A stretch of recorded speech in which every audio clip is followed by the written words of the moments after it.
Hello, welcome to this second making of the Rise of the Winterstar feature film, which for the name and title was just recently finished work in progress. Hence I'm very excited to show and present it to you now for the first time, and I would say we'll start with some concept art. As always, it's most important to get the crude imagination on paper. Start with a rough cut and worry about the cleanup later. I planned a long time around the name itself, but also the visual title card some sort of. The goal was to create something easy recognizable with that big adventure feeling. And by long time planning, I mean there was a lot of stuff that just didn't look good.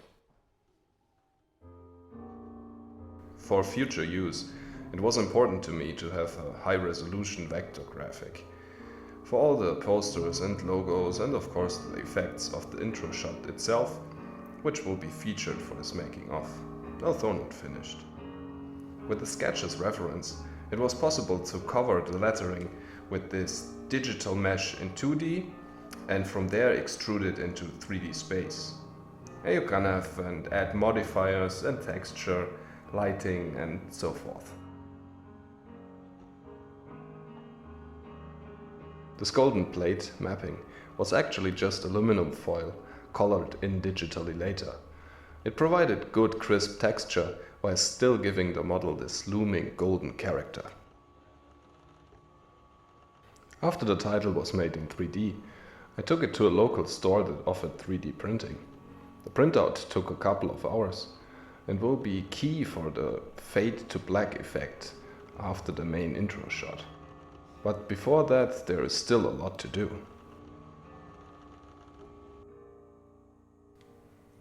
You can see the finished 3D printout is layer-based from the ground up, and there is cleanup necessary afterwards, getting rid of the base plate and gluing it back together later.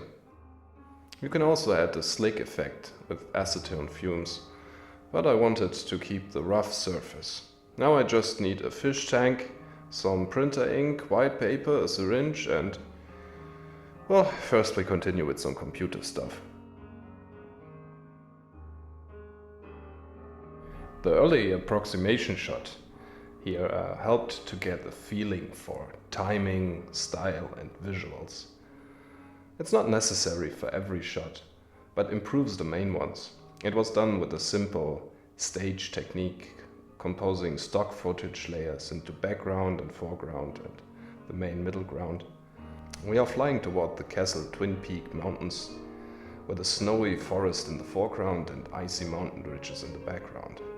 Most difficult for me is this twilight, midnight, surreal mood, but looking not too much sci-fi or trope heavy.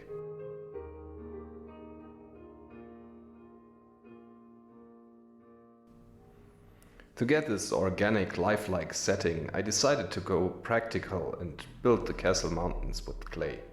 It makes for a much richer and cinematographical environment than some digital solutions only. The clay model was air dried, then put some primer spray onto it, and this made for a nice rocky grey color and texture. For the glacier in between the peaks, I used some light blue, and after that this shadowing technique, as you can see here, with a lot of water brings out all the sweet details and structure elements.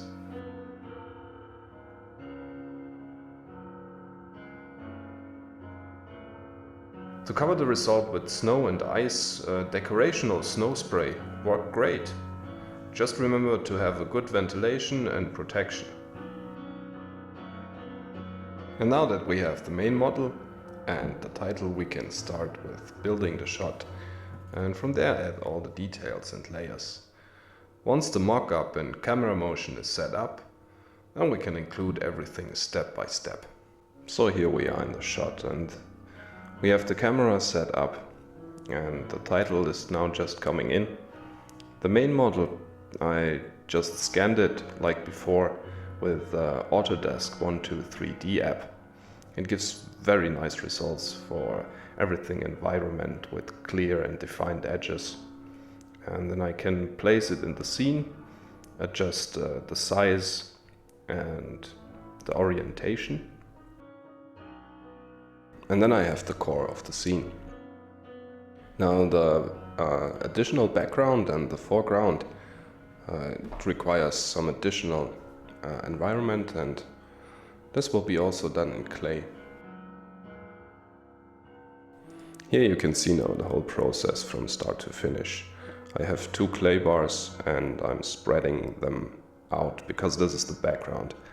So there needs to be a lot of noise for all the different mountain ridges and mountain peaks. Then I will cover it with primer paint, and for this one I just add the decorational snow, and this is already it. Then I can scan it and bring it into the shot, into the scene, and it will blend very nicely because of the texture and so on. Now for the next part I have to model a complete forest, and this gave me a little bit of a headache because I took some pictures of train model trees, snow-covered train model trees, and I wanted to use them as a 2D map, a texture map, and then just spread it out across the environment and across the mesh of the mountains.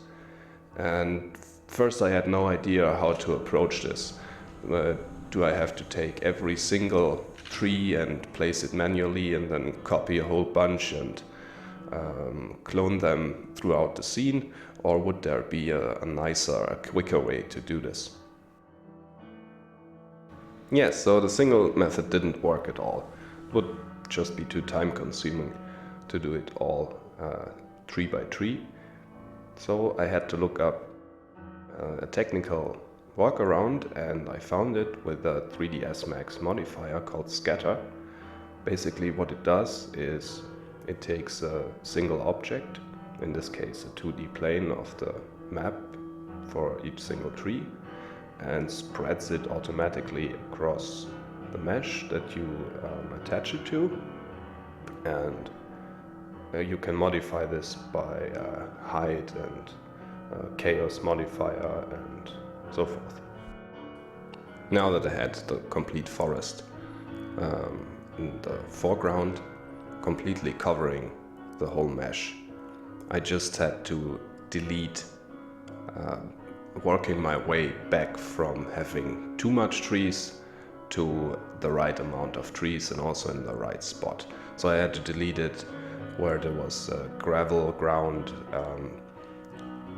directly on stone and rock cliffs and snowed-in river valleys, so that it would start to look like a naturally grown forest and not something that was just superimposed onto the mesh. And it worked really great. I think this looks like a very nice forest. So this is my favorite part of the making of this time. It's the fade to black effect.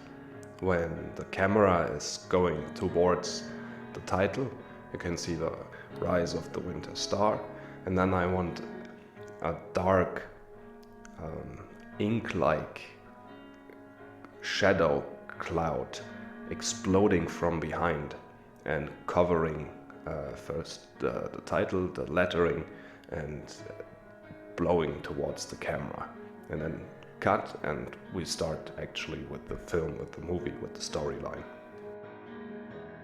Now, of course, the first try didn't work. There was just too much distracting stuff. The red light from the camera was reflecting in the image. There was too much noise around. I didn't cover it very nicely with the white background, and also there were a lot of air bubbles clinging onto the 3D printout. So I had to do it all over again. And hey, the second attempt, it worked really great. I'm so satisfied with the results. Was just take the shot and it worked. And now I could play a little bit around with the brightness and the contrast of it, and then take it and put it into the 3D file. So as of now, the shot is not completely finished yet, but we have all the main ingredients, the main elements, the key elements that I wanted to hit. We have the forest, the actual camera movement, the pacing, the timing, and the intro. So here you can see now for the last part of this making of, comparison a little bit for the approximation shot and where it is going.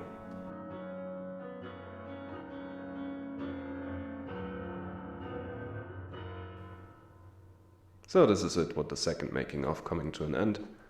I hope you had a good time and maybe see you next time around.